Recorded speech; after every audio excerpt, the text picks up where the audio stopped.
मित्रांनो नमस्कार। आज आपण या ठिकाणी एका जिल्हा परिषद शाळेमध्ये आनंदी बाजार हा उपक्रम कसा आयोजित केला ते पाहतो। काहीतरी खरेदी करा ना। जिल्हा परिषद प्राथमिक शाळा आलमी तालुका जुन्नर जिल्हा पुणे या ठिकाणी आनंदी बाजार आयोजित केला। हा आनंदी बाजार उपक्रम घेण्यासाठी पूर्वनियोजन केले। विद्यार्थ्यांना विविध प्रकारच्या भाज्या ज्या आपल्याच शेतामध्ये विकतात त्या आणण्यासाठी आणि त्या ठिकाणी असणारं आवश्यक साहित्य घेऊन येण्यासाठी पूर्वसूचना केली। त्यानुसार विद्यार्थ्यांनी बाजारात पहा या ठिकाणी बाजार सुरू झालेला आहे। आमच्या केंद्राचे केंद्र प्रमुख सन्माननीय श्री जाधव सर, सन्माननीय सौ मॅडम या ठिकाणी या भाजी बाजाराचा आनंद घेत आहेत।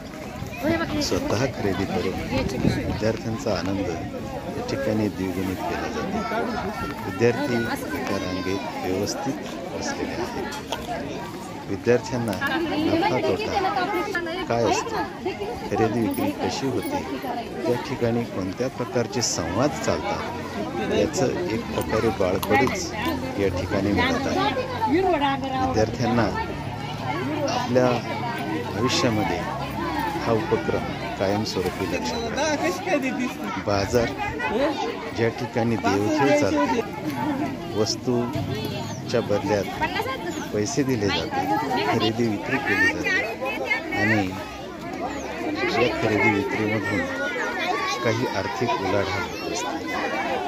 पालक वर्गही या ठिकाणी मोठ्या प्रमाणात उपस्थित आहे। स्वतः खरेदी चालू आहे। त्याचप्रमाणे या ठिकाणी असणारा शिक्षक वर्गही खरेदी करत आहे। विद्यार्थ्यांना त्याचा आनंद मिळत आहे। बाजार म्हणजे काय असतो, भाजी बाजारातले व्यवहार कसे चालतात, पुढे आयुष्यामध्ये प्रत्येकालाच नोकरी मिळेल असे काही नाही, परंतु या भाजी बाजारातून किमान आपण आपली रोजीरोटी कमवू शकतो। काही लोक असे म्हणतात की शेतकऱ्यांना भाजीपाला पिकवता येतो पण विकता येत नाही। मग असं का होतं, तर शेतकरी आपला माल मार्केटमध्ये विकून जातो आणि इतर व्यापारी लोक ते खरेदी करतात आणि दिवसभर बाजारामध्ये बसतात, खरेदी केलेला माल विकतात। विद्यार्थी तीच या ठिकाणी शिकणार आहे। गावातील प्रतिष्ठित नागरिक या ठिकाणी उपस्थित राहून या बाजाराचा आनंद घेतात। विद्यार्थ्यांना पैशाचे व्यवहार कळत आहेत, सारख्या ज्ञान समजत आहे आणि त्यातून विद्यार्थ्यांमध्ये एक प्रकारची व्यावसायिकता निर्माण होत आहे। व्यावसायिकता निर्माण होणं काळाची गरज आहे। व्यावसायिकतेतून विद्यार्थी आपल्या ठिकाणी गावात राहूनच हे शिक्षण घेतात। शाळेने बाजार आयोजित केला होता ही एक वेगळी बाब त्यांच्या आयुष्यात निश्चितच लक्षात राहील। विद्यार्थ्यांना या गोष्टीचा आनंद मिळेल।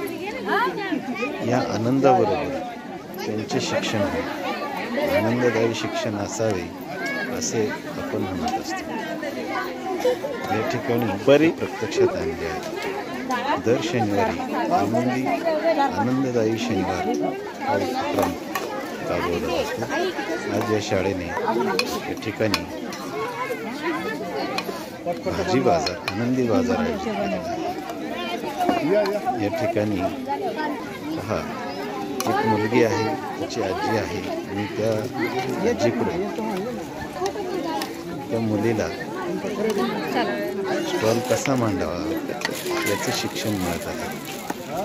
पहा या ठिकाणी गावचे माजी सरपंच सन्माननीय परशुराम गोपाळे त्याचप्रमाणे ग्रामस्थ मंडळी उपस्थित आहेत। विद्यार्थ्यांकडून खरेदी करत आहे। खाऊ गल्लीही या ठिकाणी तयार झालेली आहे। सन्माननीय केंद्र प्रमुख त्याचप्रमाणे शाळा व्यवस्थापन समितीचे सदस्य, अध्यक्ष, उपाध्यक्ष सर्वच लोक या बाजारात अतिशय आनंदाने सहभागी झाले।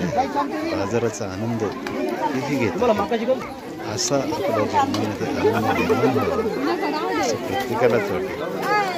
आनंददायी शिक्षण आपण घेत आहोत याचं नक्कीच या विद्यार्थ्यांना कुठेतरी जाणीव निर्माण होणार. अशा प्रकारची जाणीव निर्माण झाल्याने विद्यार्थ्यांना जे व्यावसायिक बुद्धी तयार होईल आणि विद्यार्थी आपल्या जीवनामध्ये नक्कीच यशस्वी होतील अशी आशा आहे. आपणही ह्या बाजाराचा आनंद